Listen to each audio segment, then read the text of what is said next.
Hello everyone and welcome back to our channel. Today I have some really creepy real life story that will leave you shocked. If you have ever experienced something terrifying, I would love to hear about it. You can send me your stories through this email and I will do my best to share them with everyone. And this email is in the description. Just one thing, make sure your stories are real. We want the really creepy stuff. No fake stories. Now, without wasting any more time, here is the story that will blow your mind.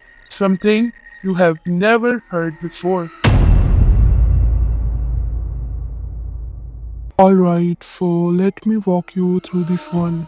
It's about a kid named Jeff. And honestly, the way this whole thing goes down, it's just creepy. So Jeff moves into his new house with his family, his mom, his dad, and his little brother, Michael. You know how it is, new neighborhood, new faces. The house itself was actually pretty nice. It has a two-story place, white paint on the outside, small front yard. Inside there's a little hallway that leads into the living room. Couches, a TV in the corner, nothing fancy. To the left, there's a dining room with this wooden table where the family probably sat for dinner. Behind that, a kitchen with old cupboards that made this squeaky sound every time you opened them. Upstairs, three bedrooms, one for parents, one for the boys to share, and a smaller guest room that always felt little too creepy. It all looked normal, safe. But the neighborhood kids? Yeah, not friendly at all. Jeff and Michael are just riding their bikes, minding their own business, when this group of boys blocks their way. And listen, these kids are not just the tease you and run type. No, these are the kind of bullies who enjoy hurting people. You can see it in their eyes. At first, Jeff tries to keep his cool. He's like, just ignore them, walk away. But it doesn't work. One shove turns into another, and before you know it, fist starts flying. Here's the creepy part though. Jeff doesn't back down. He doesn't even look scared. If anything, he likes it. Like something inside him snaps awake the moment the fight begins. Almost like he's been waiting for it. And it doesn't stop there. The bullies keep coming back over and over, like they are obsessed with picking on him. Until one day everything changes. One of them pulls out the flare gun. You know those things that shoot fire? It goes off. The blast hits Jeff. His skin, especially the left side of his face, burns, melting and scaring. It's bad, really bad. He's rushed to the hospital, bandaged up, hidden away for weeks, and when he finally comes home, he's not Jeff anymore. At least, not the Jeff everyone knew. This is where it gets seriously disturbing. No more laughing, no more joking with his brother. He spends hours just standing in front of the mirror, staring at himself like he is trying to recognize the person in the reflection. His skin is pale, his face twisted, that smile stretched way too wide to look human. And at night, that's when it's the worst. His parents hear him whispering in his room, talking to himself, saying things nobody can understand, almost like he's practicing something. His parents, they do not know what to do. I mean, what can you even do when your kid comes home completely changed? They tell themselves maybe he is just traumatized, burned, scared, still in shock. Maybe if they give him time, he will heal. But Jeff, he is not healing. He is slipping further and further into something dark. At first, it is little things. He spends hours sitting alone in his room, just staring at the wall like he is watching something the rest of them cannot see. He refuses to eat at the dinner table, and sometimes late at night, they hear him whispering, not loud, Just soft, broken words under his breath, like he is practicing a conversation with someone who is not there. His parents start to worry more. His mom tries to sit on the edge of his bed one evening, speaking softly. Jeff, honey, what happened out there? Talk to us. We can help you. But Jeff just stares at her. His eyes don't even blink. And when he finally does speak, it's not an answer, it's a laugh. A low, unsettling laugh that makes the hair on the back of her neck stand up. And his brother Michael, he notices it too. At first, he tries to be normal, tells Jeff jokes, tries to get him outside, even just to play a game like they used to. But Jeff barely reacts.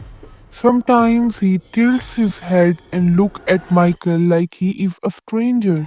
Other times he suddenly snaps, yelling at him for no reason, his hands clenching like he wants to attack. This is when they all realize the boy who came home from the hospital is not the Jeff they knew. Something darker has taken his place. And then comes that night. The house is dead quiet. Not a single sound except the soft ticking of a clock somewhere in the dark. Everyone else is asleep, but Jeff, he is wide awake. His eyes are open, not blinking, almost glowing in the faint light, and that scared smile, it is carved across his face like it was stitched there. Slowly he gets up. He does not sneak, he does not hesitate. He walks calm, steady, like he has been waiting for this moment his whole life. He goes into the kitchen, his hand wrapping around a knife, cold steel. It was sharp, heavy in his grip, but it feels right. When he starts walking, each step is soft but sure, like he has already lived this moment in his head 100 times.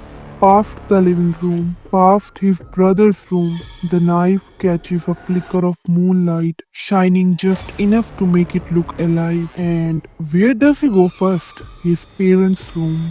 Yeah, his parents' room. You heard it right. Oh, it's giving you goosebumps, but that's the truth. That's the bad reality. He pushes the door of his parents' room open and steps inside. This time he shuts the door behind him. He locks it, and the way he looks at the lock is terrifying.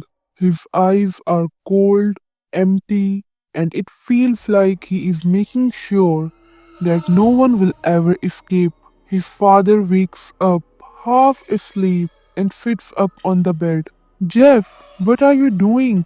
His voice is confused, but Jeff does not answer. He just steps closer, holding the knife tightly into his hand. Suddenly, he rushes forward. The knife goes straight into his father's chest.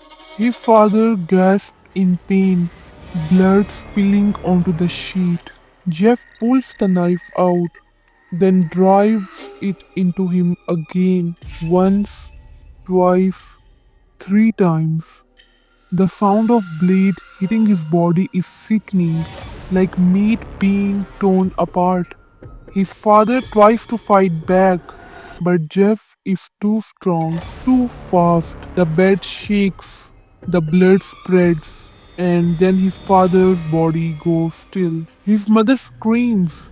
She throws the blanket off and runs to the door. When she grabs the handle, it will not move.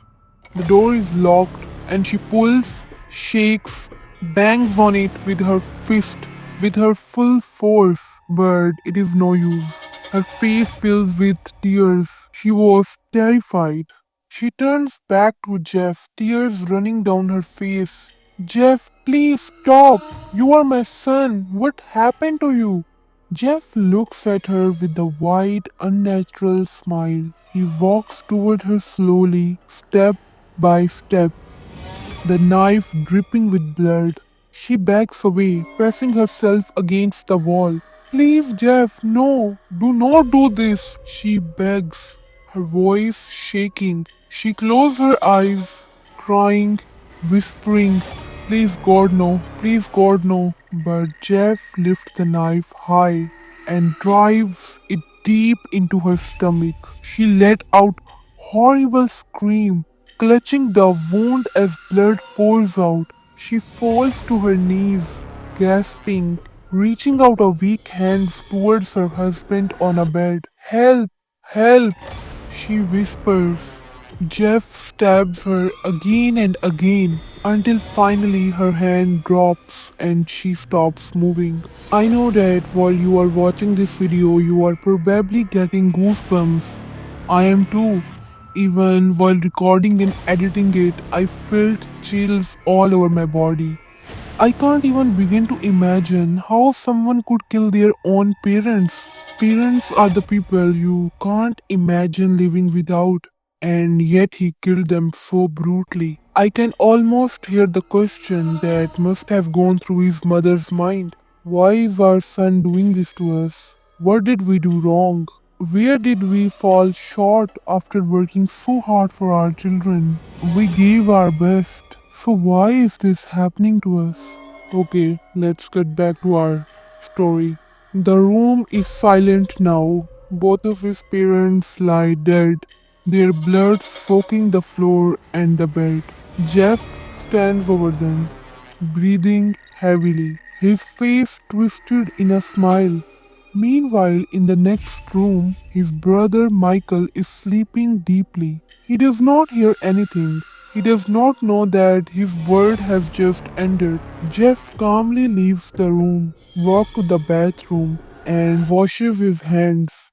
The water turns red. Then he wipes the knife clean, puts it aside, and goes back to his bed. He lies down, pulls the blanket over himself, and smiles. He smiles like nothing ever happened, as if he is proud of what he just did. The next morning, wakes up, yawning, ready for school. He knocks on his parents' door, but there is no answer. He pushes it open and then he sees it. His parents covered in blood, motionless. The bed is a nightmare. Mom, Dad, he screams, his voice breaking. Even my voice is breaking while recording this. I keep imagining what he must have felt in that moment. When I think of it in the place of his parent, I imagine my own parents. That thought alone make it unbearable. He runs to Jeff's room, tears streaming down his face. Jeff, wake up. Something happened. Mom and Dad are dead. Jeff slowly sits up in bed, rubbing his eyes like he has just woken up. A strange, twisted smile that makes Michael's stomach turn.